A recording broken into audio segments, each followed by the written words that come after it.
Hey ladies, this is a client that came to me who was not seeing the changes in her composition that should reflect the work that she was putting in. She was working out a ton. She was doing a lot of CrossFit style classes. She was eating good, watching the things that she was eating. She just wasn't eating enough. And she just was getting really frustrated with, again, she was putting in a whole lot of effort and not seeing results. She's also in her mid 40s.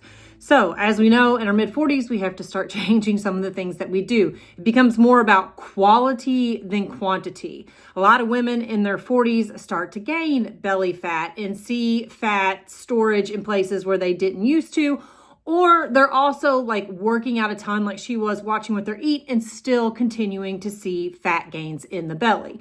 So after reviewing her check-in initially, realizing she's working out way too much and not eating enough, we changed up her programming. So she enjoyed the CrossFit classes because she enjoyed the community aspect of it. And I don't want to take that away all the way, together, because there is fun in community. And a lot of women need that to, help them be motivated to continue to push.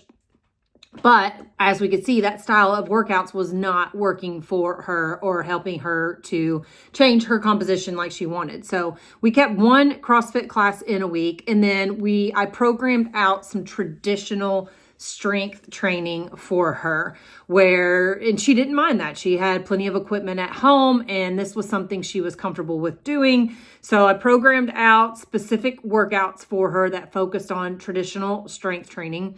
We changed up some of the cardio and started incorporating more traditional type cardio, sprint cardio, things like that to create the stimulus of change that we're looking for.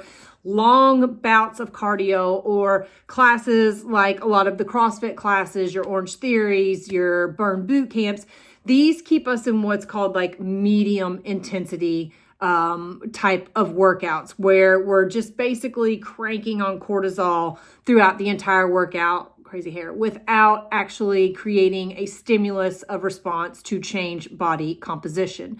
So what we need is training for strength. So traditional strength training, lower reps, higher weight. And many women are intimidated by doing this because they feel like they're going to bulk up. One, realizing as a woman over the age of 40, as your estrogen levels are starting to decline, and yes, women, this applies to you 40 and over, it becomes incredibly hard to put on muscle tissue. Women that you see or consider bulky are taking hormones to help them reach that status. Their food intake is massive too, as well, to match the hormones that they're taking or whatever that they're trying to increase the muscle mass on their body. They are working extremely hard and have a very specific, dedicated regimen to get that. What most women will find when you start strength training and you're balancing it with a very high quality, well-balanced diet, you lean out. So if your focus is getting thin or losing weight, when you start really focusing on traditional strength training, pushing heavy weight, lifting for strength, incorporating the sprint training that I've talked about, incorporating little bouts of cardio throughout the week, and then focusing on our overall activity level, aka how many steps we're getting throughout the day.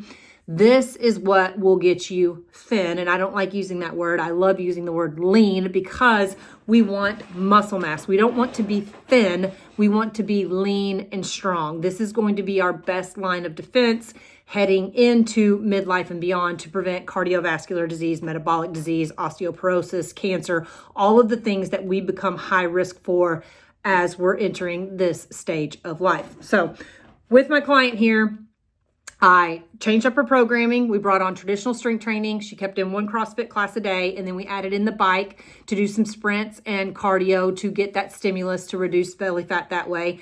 I increased her food. She was not eating nearly enough. And so slowly over time, as we started changing up her activity levels, we increased her food. High protein, high fiber, good sources of fat, great sources of carbohydrates, keeping her full, good energy, good digestion throughout the day. Then we incorporated rest days. She was taking hardly any rest days when she started, and we incorporated rest days where she had at least 2 solid rest days throughout the week. She could go for a walk or do some kind of light activity, but nothing that taxed the central nervous system, neuromuscular pathways that would cause any kind of stress on the body. What the goal is total relaxing, total recovery on those days. So on our days of strength training, we can be 100% quality in working hard on those days to stimulate the change that we want to see. So if you have any questions about this, or you don't know how much food you should be eating, how much protein you should be eating,